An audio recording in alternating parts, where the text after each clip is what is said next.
You walk into the room like a decent person. You listen, you smile. You let people finish their sentences. You offer help before it's even asked for. You answer messages fast. You give second chances like they're candy. And then a strange thing happens. The kinder you are, the more certain people become that they can take from you. They interrupt you like your time is public property.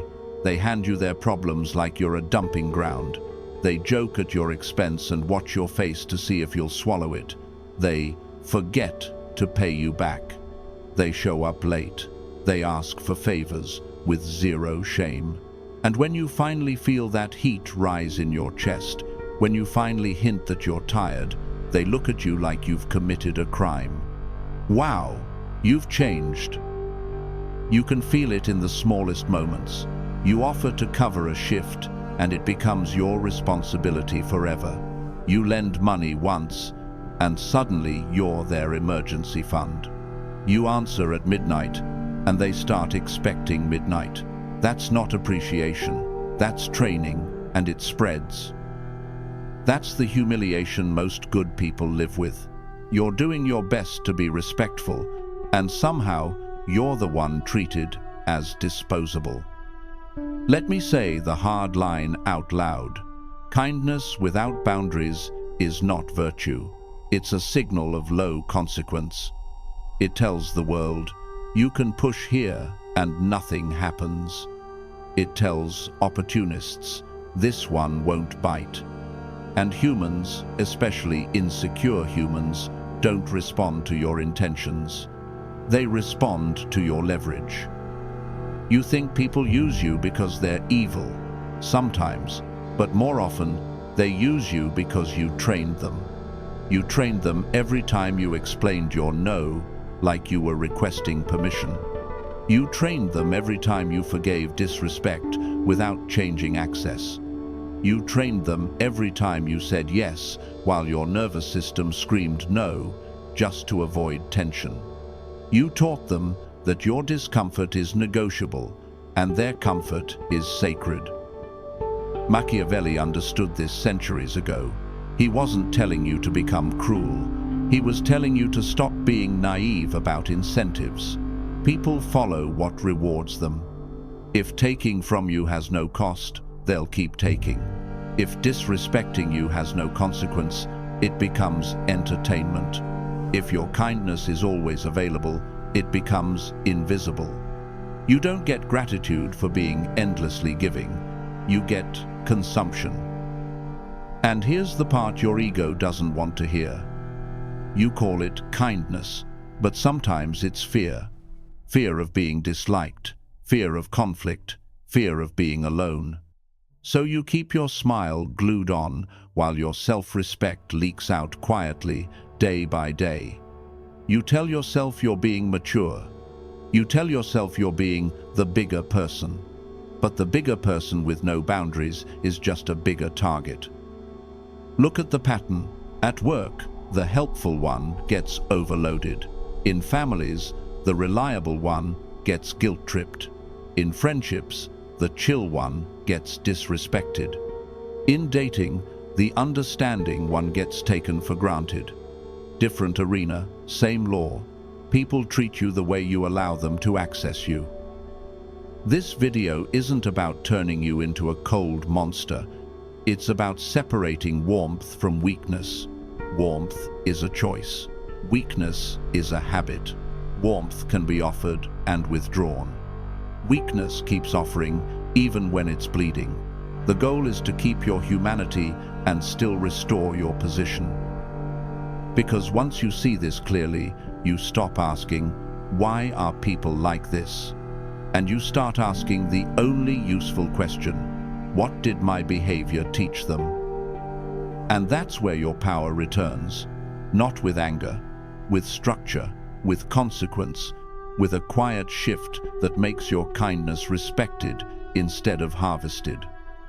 In the next minutes, I'm going to show you the social physics behind why your kindness backfires and the Machiavellian way to stay good without being consumed. Kindness gets punished for the same reason weakness gets punished. People can feel it, even when you hide it behind good manners. Social life is not a courtroom where the nicest person wins. It's a marketplace of signals. Everyone is scanning, unconsciously, for one thing: where is the consequence? Who can I pressure? Who will resist? Who will fold? And they don't scan because they're evil. They scan because humans are territorial animals living in polite clothes. This is the trap. Nice is not just a personality, it's a social contract. It says, I will keep things comfortable, and in return, you will treat me fairly. The problem is, there's no enforcement clause, so the contract only works with honorable people. With everyone else, it becomes a permission slip. Nice feels safe because it buys you short-term peace. You get praised for being easygoing. You avoid arguments, you avoid rejection, but that peace is expensive. You pay with self-respect, and you pay in small installments. One swallowed comment, one extra favor, one apology you didn't owe. Over time, your kindness stops being generosity and becomes compliance. And compliance is what predators seek quietly. Watch the mechanics. People test boundaries the way water tests a dam, not with one big flood, but with small leaks, a late reply, a joke that lands a little too sharp, a request that should have been asked, not assumed.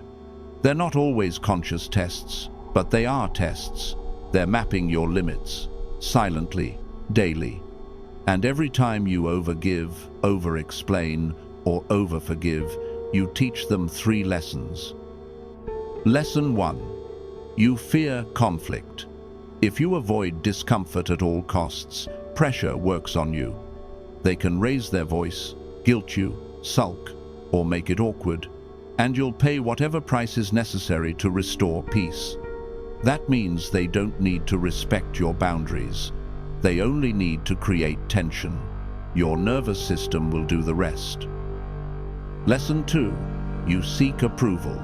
If being good is your identity, guilt becomes the leash. After all I've done for you, a real friend would, you're being selfish. And you rush to prove you're not a bad person. You defend your character instead of enforcing your standard. The moment someone discovers you're terrified of being seen as wrong, they own a button they can press forever. Lesson 3. You're predictable. Predictable people are easy to manage. If you always answer, they'll always demand. If you always forgive, they'll always repeat. If you always show up, they'll always call last minute. You become reliable in the way a tool is reliable, useful, but not respected. Now you see why kindness gets punished. It's not that kindness is bad, it's that kindness without consequence removes friction. And when friction is gone, people slide. They slide into entitlement. They slide into disrespect. They slide into taking more than they should, because nothing stops them. This creates the nice guy cycle. You start by avoiding discomfort. You say yes when you mean no, because you don't want to be difficult. People sense it, and they escalate. They ask for more. They take more. They test harder. So you overcompensate. You give extra effort, extra patience, extra explanation, hoping your generosity will be recognized and returned. But instead, it becomes the new baseline. Your giving becomes invisible. Your resentment grows in silence. You start keeping a private scorecard. Then, one day, you explode. Not because of one request, but because of 100 small thefts you never challenged. Or you disappear. You ghost the group chat. You get busy. You withdraw love like a punishment. And now you look unstable, dramatic, inconsistent. Your reputation collapses because you didn't enforce boundaries early. You waited until you were bleeding. Machiavelli would laugh at the surprise. He would tell you, most people aren't villains, but they follow incentives. If access to you is cheap, they'll spend you. If your yes has no cost, your no has no meaning. If you reward bad behavior with continued closeness, you train bad behavior. And if you think being understood is the goal, you'll keep arguing inside the trap while your status bleeds out. So, the solution isn't to become cruel. Cruelty is just weakness with teeth. The solution is controlled consequence, clear rules, calm enforcement, and selective access. You stay warm, but you stop being free to be used. You stop being available to pressure. You stop being a charity open to everyone. Because the moment your kindness is protected by consequence, something changes. People don't hate you more. They start treating you like you exist. And in the next section, I'm going to show you exactly how to do it. How to replace explanations with statements, niceness with policy, and guilt with boundaries that make your kindness respected instead of harvested. Kindness is only noble when it's voluntary. The moment it becomes automatic, it turns into a weakness other people can harvest. That's the hard lesson. Be warm, but never harmless. Because the world doesn't reward good intentions. It rewards boundaries. It rewards consequences. And if your kindness has no teeth, you're not good in their eyes. You're convenient. So we're not killing your kindness. We're putting armor on it. 4 moves, quiet. The first move is to replace explaining with stating. Watch what weak kindness does. It defends. It gives a speech every time it says no. I would love to, but I'm tired and I have a lot going on, and maybe next week. That's not clarity. That's begging for a verdict. Explanations invite negotiation because they reveal where you can be pressured. The more you talk, the more handles you give. So you start using short sentences that leave no rope to pull. I can't. That doesn't work for me. No, you can be respectful without being readable. The less you explain, the less they can twist, and the more your no feels permanent. Imagine the coworker who always needs a quick favor. It's never quick. It's a silent transfer of your time into their comfort. Old you explains, apologizes, and ends up doing it anyway. New you states, I'm not available. If they push, come on, it'll only take a minute. You repeat, I'm not available. Then you return to your work. No smile that asks for approval. Just finality. People respect what cannot be moved. The second move is to upgrade from niceness to policy. Nice people improvise. They decide in the moment. That's why they get trapped. Improvisation makes you emotional, and emotion makes you inconsistent. Policies remove emotion. A policy is a rule of operation that doesn't require agreement. I don't do last-minute requests. I don't lend money. I don't stay in conversations with sarcasm. I don't answer work messages after 7. Notice, no accusations, no debate, no courtroom. Just law. Now take the friend who only calls in crisis. Every time you answer, you become their therapist, their plan, their emotional landfill. You're not friends, you're a service. Your policy becomes, I can talk for 10 minutes, then I have to go, or I can't be on call for this. And when they try to guilt you, wow, I guess I can't rely on you. You don't defend your loyalty, you return to policy. I'm not available for that. If they want real help, they can get real help. If they want a sponge, you're the wrong number. Your kindness can include empathy, but it will not include unlimited access. The third move is consequence without drama. This is where most people fail because they think consequence has to be loud. They think power has to be announced. It doesn't. Consequence is quiet, consistent, and boring. If someone violates your policy, you don't lecture. You change access. You pause replies. You end the call. You leave the room. You stop the favor.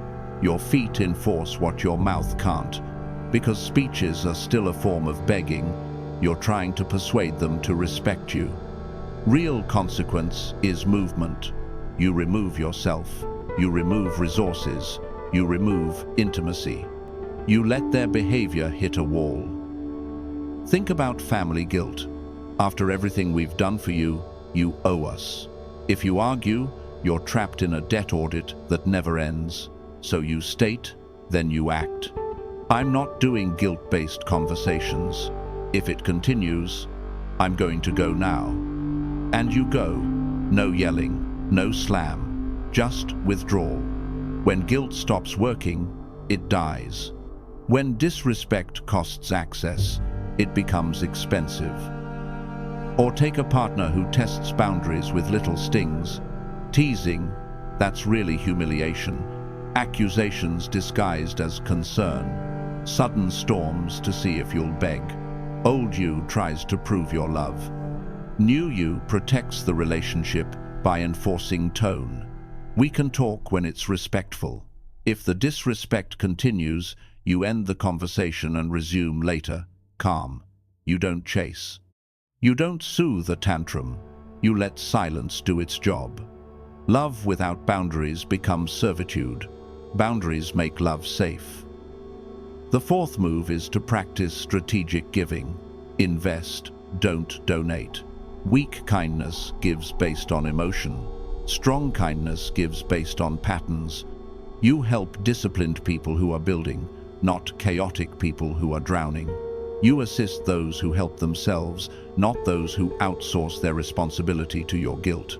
That doesn't make you selfish. It makes you intelligent. Funding chaos never creates gratitude. It creates dependence and entitlement. So the next time someone asks for your time, your money, your energy, ask one cold question inside your head. Does this person turn help into progress or into more chaos? If it turns into progress, you can give generously. If it turns into chaos, you give nothing. You can still be polite. You can still be warm. But you will not sacrifice your future on the altar of someone else's disorder. This is warmth with teeth. You're not trying to be feared by everyone. You're trying to be unexploitable. And once you become unexploitable, watch what happens. Some people will respect you more because they were waiting for you to act like you mattered. Others will get angry because your old softness was convenient. They will accuse you of changing. They will punish you with silence. They will test you harder. That backlash is not proof you're wrong. It's proof you stopped being easy. Stay calm when they sulk. Stay polite when they accuse you of being cold. Do not argue your boundary. Enforce it. The people with character will adjust. The people addicted to your softness will reveal themselves. That revelation is the reward. You learn who deserves your warmth and who only wanted your obedience. Here's the identity shift that changes everything. Kindness is not something you are, it's something you choose. Because the moment kindness becomes compulsive, it stops being virtue. It becomes a leash. It becomes the reflex to smooth tension, to fix moods, to rescue chaos, to keep everyone comfortable so you don't have to feel conflict. That isn't goodness. That's fear wearing a halo. Weak kindness begs to be loved.